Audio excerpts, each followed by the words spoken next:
question करवार तरीका ही जड़े के सिलेक्शन देसी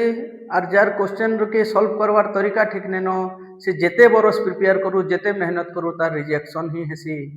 क्वेश्चन टाके देखो क्वेश्चन बहुत सिंपल समस्ते कहबे करदेमु किए केनता करी करूछे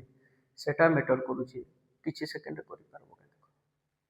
इन गोटे कॉलेज रे मेल और फीमेल रो रेशियो दैछे 24:25